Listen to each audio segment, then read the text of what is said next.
My name is Bain. I work with clients to get clarity on what it is they want to achieve, to develop an implementation plan, and to give motivation and support for them to get there.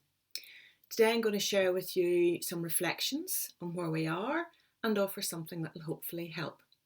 I'd like to thank first of all Dr. Jim White for the very valuable webinars that he has been delivering over the last 2 or 3 weeks around managing stress. The website is stressorg.com. We are in a situation where there is danger or threat. We as human beings haven't evolved that much since caveman days, and our brains are programmed to scan the environment for this danger or threat. So our radars are on high alert looking for danger and threat, and it's there, it's everywhere, and we're being reminded of it all the time.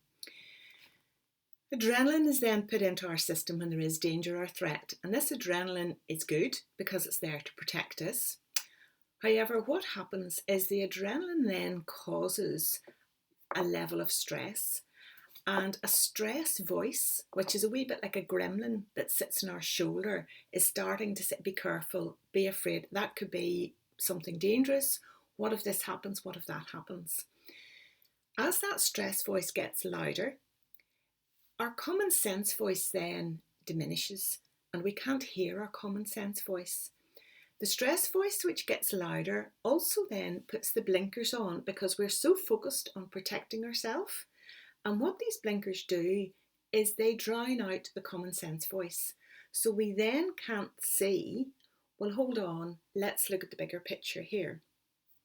So what we need to do when you hear your stress voice getting louder and louder and louder, we need to give a chance to listen to our common sense voice. So as the stress voice gets louder, what we need to do is pause, a bit like the remote control, hit the pause button, pull back the blinkers, and let's challenge this stress voice. Let's use our common sense to challenge. Can challenge by asking simple questions. Well, hold on, where's the evidence? Going to the shop's going to kill me. What are the chances if I follow social distancing, keep my hands washed and clean? What are the chances that I'm actually going to get ill?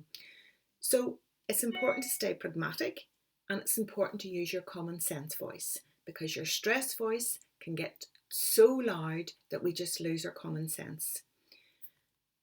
The other thing that helps give our common sense voice more volume and pull back the blinkers is to think, well, what would other people say?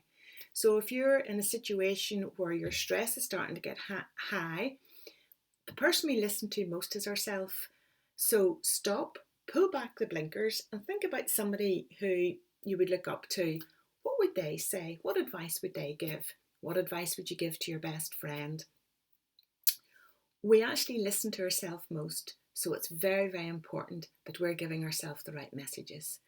So I would encourage you, when you feel your stress voice getting louder and louder, stop, pull back the blinkers, and start to listen to your common sense voice and treat yourself as you would to your best friend.